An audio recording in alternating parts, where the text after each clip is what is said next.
Imagine, for a moment, an abrupt silence. One without the hum of machines, the distant roar of traffic, the incessant chatter of humanity. What if, in an instant, we simply cease to be? Not with a bang, not with a whimper, but with an absolute, inexplicable absence. This isn't a story of how we vanished, but what happens the moment after. The true narrative begins not with our end, but with the world's profound, immediate shift. A planet suddenly unburdened, left to its own devices. In the immediate aftermath, the most profound change would be the soundscape. An overwhelming quiet would descend. Traffic lights, no longer maintained, would flicker and fail. Automatic systems, designed for constant human oversight, would begin to glitch, then halt. The very air, once thick with our collective exhalations and industrial output, would subtly, imperceptibly, start to clarify. The absence is not just visual, it is an echoing sensory void. The pulse of the modern world, abruptly, ceases to beat. Within hours, perhaps days, the intricate web of our global power grids would unravel. Without constant human intervention to monitor, adjust, and repair, power stations would inevitably shut down. Substations would fail. The cascading effect would be absolute. Lights across continents would wink out, not to be relit. Our digital infrastructure, the very backbone of modern life, would go dark. The screens that once held our attention would become inert, cold reflections of a world without power. Even more critically, the complex systems that deliver fresh water and manage waste would cease. Without electricity to power pumps, water pressure in pipes would drop, eventually halting altogether. Cities would lose their clean water supply. Similarly, sewage systems would back up, creating stagnant, overflowing hazards. The vital arteries of urban life, dependent on constant energy and attention, would quickly become choked. Water, the very essence of life, would turn against our abandoned structures. With humanity gone, the immediate beneficiaries would be the animal kingdom. Domesticated creatures would struggle, but wild animals would thrive.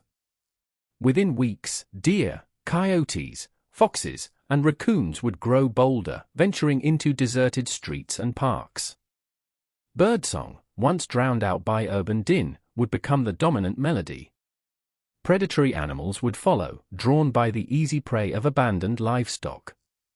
The subtle return of wildlife marks the first, gentle wave of nature's reclamation. Months pass. Without human maintenance, the relentless forces of weather begin their work. Rain, wind, and frost become the primary architects of decay. Water seeps into every tiny crack in pavement, asphalt, and concrete. Freezing temperatures cause this water to expand, widening the fissures. This cyclical process, repeated over countless seasons, would slowly but surely begin to pry apart our carefully constructed world. The foundations of our civilization are not eternal, they are exquisitely fragile. Seeds, carried by wind and birds, would find purchase in these new cracks. Mosses and lichens would paint abandoned surfaces green. Within a year, tenacious grasses and wildflowers would push through asphalt. In 5 years, saplings would sprout from gutters and rooftops, their roots aggressively seeking moisture, widening every crevice. Our cities, once concrete jungles, would begin their slow, inexorable transformation into literal jungles. Nature does not discriminate, it simply grows. Wooden structures, without paint or sealants, would be among the first to succumb.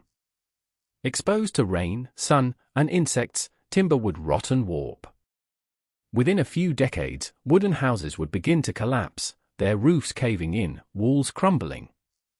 Forests, once cleared for lumber, would start to reclaim these spaces with remarkable speed. The cycle of growth and decay, once interrupted by human hand, would reassert its primal rhythm. Wood, a fundamental building block, returns to the earth. Steel, our symbol of strength and modernity, would face a different adversary, rust. Without maintenance, protective coatings would fail. Moisture and oxygen would initiate corrosion. Within a century, the steel skeletons of skyscrapers and bridges would be significantly weakened. Extreme weather events, hurricanes, earthquakes, would then accelerate their demise. They would not fall quickly, but rather in agonizing, slow motion, piece by piece, under the relentless assault of oxidation and gravity. Concrete, perhaps our most ubiquitous material, seems immutable. But it too has weaknesses. Water penetrates its pores, freezing and expanding. The reinforcing steel within, if exposed, rusts and expands, cracking the concrete from the inside out. This process, known as spalling, would slowly turn massive concrete structures into brittle husks. Within 2 centuries, much of our concrete infrastructure, roads, bridges, buildings, would be largely disintegrated, consumed by the elements. Our vast networks of roads, asphalt arteries crisscrossing continents, would vanish surprisingly quickly. Pavement, without constant repair, is vulnerable. Weeds and grass would colonize cracks, breaking them further. Rain would wash away gravel and aggregate. Within a few decades, many smaller roads would become indistinguishable from overgrown paths. Major highways might persist longer as faint, broken lines, but even they would eventually be swallowed by encroaching forests and shifting earth. The paths we carved would fade. Bridges, monuments to our ingenuity, would face immense pressure. Steel suspension cables would rust, eventually snapping. Concrete supports would spall and crumble. Without maintenance, the sheer force of gravity and the elements would prevail. Smaller bridges might collapse within a century. Larger, more robust structures, like the Golden Gate, could stand for perhaps 500 years, but ultimately, they too would succumb, their iconic forms reduced to rubble, merging with the landscape they once dominated. Underground infrastructure, particularly tunnels, would face a watery fate. Without constant pumping, subway and road tunnels beneath rivers and oceans would quickly flood. Groundwater, no longer held back by active drainage systems, would seep in, turning subterranean passages into dark, cold rivers. These submerged tunnels would become unique aquatic ecosystems, home to new forms of life, a testament to the Earth's ability to repurpose our grand designs into natural habitats. Even our most iconic landmarks are not immune. The Eiffel Tower, a marvel of wrought iron, would rust into a skeletal ruin within a few centuries. The pyramids of Giza, built for eternity, would slowly erode, their smooth facades worn away by wind and sand. Mount Rushmore would crumble as cracks allow water to freeze and expand, eventually erasing the carved faces. Nothing we build is truly permanent in the face of geological time and the relentless forces of nature. Our legacies are ephemeral. While structures decay, the atmosphere would begin its astonishing self-correction. Without factories spewing pollutants, cars emitting exhaust, or power plants burning fossil fuels, the air would clear dramatically. Smog would dissipate. Within decades, global air quality would return to pre-industrial levels. Stars, once obscured by city lights and atmospheric haze, would shine with breathtaking clarity. A clean, pristine sky would blanket a silently decaying world, a stark contrast to the ground below. The oceans, too, would experience a profound rebirth. Without overfishing, marine populations would rebound. The constant noise of shipping lanes would cease, allowing cetaceans to communicate across vast distances once more. Chemical runoff from land would diminish, and plastic pollution, while incredibly slow to break down, would no longer be actively added. The vibrant, complex ecosystems beneath the waves would begin to flourish anew, untroubled by human interference. A silent, blue renaissance. However, not all traces would vanish quickly. Plastic, our most enduring legacy, would remain for millennia. While some plastics degrade under UV light into microplastics, others would persist largely intact for thousands of years. From oceanic gyres to landfill sites, bottles, bags, and countless synthetic items would form a strange, artificial geology. They are a monument to our consumption, a pervasive, almost eternal signature on a planet otherwise cleansed of our presence. A stubborn, silent reminder. After hundreds of years, the world would be profoundly different. Forests would cover what were once sprawling suburbs. Rivers would run cleaner, cutting new paths through old cities. The dominant sound would be the wind, the rustling of leaves, the calls of animals. Our grandest structures would be either ruins cloaked in green or collapsed piles of rubble, slowly being absorbed by the soil. The earth, resilient and patient, would have shrugged off its human tenants, not with violence, but with quiet, persistent growth. It would be a planet reborn. Perhaps one of the most pressing concerns would be the fate of nuclear power plants. Designed with human supervision, their cooling systems would fail without power. Within weeks, the fuel rods would overheat, leading to meltdowns far more devastating than Chernobyl. Over decades, the containment structures themselves, built to last centuries, would eventually succumb to the elements. Radiation would leak, contaminating vast areas. These would be humanity's longest-lasting, most toxic scars, slowly healing over tens of thousands of years. Our massive hydroelectric dams, holding back colossal volumes of water, would present another long-term threat. Designed to be constantly monitored and maintained, they would slowly deteriorate. Concrete erosion, seismic activity, and the sheer hydraulic pressure would eventually cause breaches. When a dam fails, it releases a catastrophic flood, reshaping entire valleys and plains, washing away any lingering urban remnants. These events would be spectacular, violent acts of natural re-engineering. Yet, amid the decay and the potential for destruction, there would be an undeniable, haunting beauty. The beauty of a world cleansed. Of ecosystems thriving without relentless pressure. Of truly dark skies and clean water. The world would not be desolate, it would be vibrant, teeming with life, just life without us. It would be a symphony of natural processes, playing out on the grand stage of our former cities, a testament to the planet's fundamental urge to exist, to evolve, to persist. Centuries later, the scale of collapse would be overwhelming. The largest skyscrapers, battered by wind, rain, and seismic tremors, their steel corroded, would begin to dramatically fall. Not all at once, but sections giving way, facades peeling off, floors pancaking. These would be rare, thunderous events, accelerating the return of buildings to dust and rubble, further providing substrate for new life.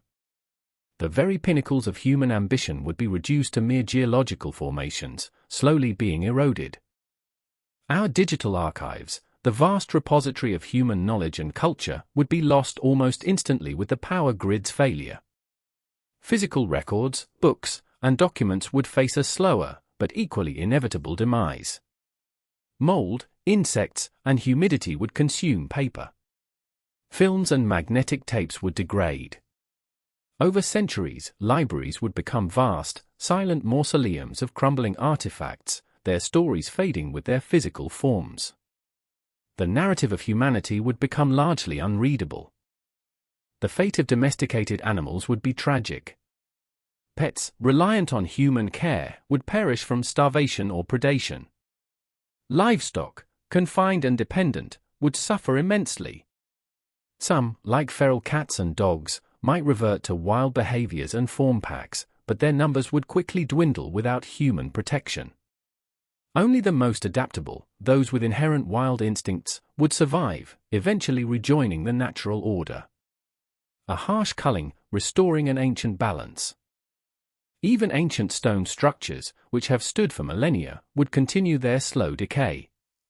While incredibly resilient, stone is not eternal. Acid rain, though diminishing without human pollution, would still have an effect. Frost wedging and biological growth, lichens and mosses, would gradually erode and break down surfaces. Over tens of thousands of years, these structures would soften, their sharp edges blurring, eventually returning to the earth as natural rock formations. The long, slow surrender. Our cities, rather than disappearing entirely, would become a new geological stratum. Layers of concrete, brick, and steel, interspersed with organic matter from encroaching nature, would form an Anthropocene layer. Future geologists, if any existed, would find this distinct stratum a clear signature of our time on Earth. It would tell a silent story of a brief, intense burst of technological activity followed by a complete, profound return to nature. Our legacy, buried but not entirely forgotten. After 1,000 years, the transformation would be largely complete. Most surface structures would be gone or deeply integrated into the natural landscape. The planet would bear little resemblance to the world we knew. Forests would sprawl across former continents, grasslands would dominate, and deserts would shift.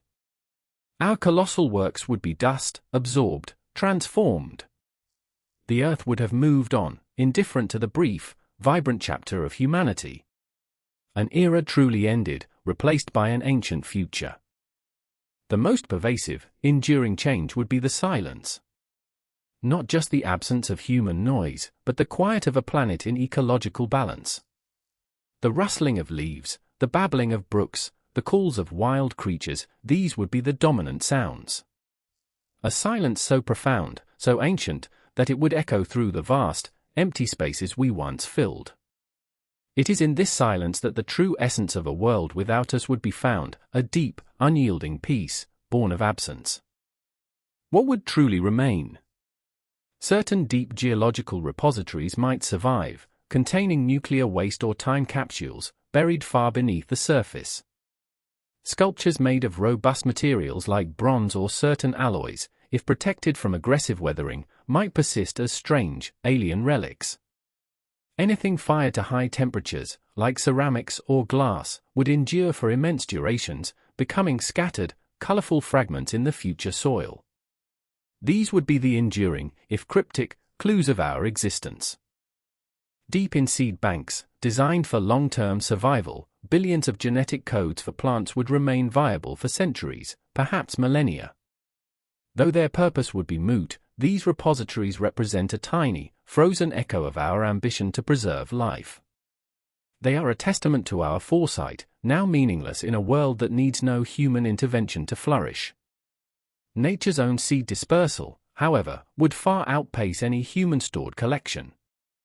The return of ancient ecosystems would be staggering. Forests would creep across deserts, grasslands would expand, and wetlands would reclaim coastal areas. Species long thought extinct might re-emerge from forgotten refugia. The natural world would find its equilibrium, not a static state, but a dynamic, ever-changing tapestry of life, dictated by sun, water, and the slow march of evolution. This is the planet's true, powerful story, played out over eons. From a planetary perspective, humanity's reign would appear as a fleeting blink. A brief, intense period of immense change, followed by a profound restoration. The Earth, a living entity, has seen countless species rise and fall. Our disappearance would merely be another chapter, perhaps a dramatic one, but ultimately, just another chapter in its billions of years of existence. It highlights our scale in the cosmos, a tiny, vibrant spark on a vast, indifferent stage. There is an irony in our legacy. We built to last, to leave an indelible mark. Yet, in our absence, our grandest structures become monuments to impermanence. The more we build, the more there is for nature to reclaim, to dismantle, to absorb. Our struggle against the elements was constant, and without our persistence, the elements always win. The ultimate legacy is not what we leave behind, but the vibrant, wild world that emerges from our shadow. The thought of humanity vanishing is not meant to be morbid, but rather, a profound exercise in perspective. It reveals the extraordinary fragility of our built world and the astonishing resilience of the natural one. It reminds us that our dominance is temporary, our constructs delicate. It's a vivid illustration of the planet's power, its deep, inherent capacity for renewal. What we build is finite, what the Earth creates is enduring. Ultimately, the world after humanity would not be a wasteland. It would be a vibrant, dynamic wilderness, brimming with life, echoing with sounds of wind and creature. It would be Earth, untamed, magnificent, and entirely self-sufficient. Our cities would become the new mountains, our roads new rivers, our home's new caves. The planet would simply continue, as it always has, in a breathtaking dance of life and death, growth and decay, a cycle that long predates us, and will long outlast us. The story of what happens if humanity vanishes is not a tragedy for the Earth. It is merely a transition. A return to an older, wilder order.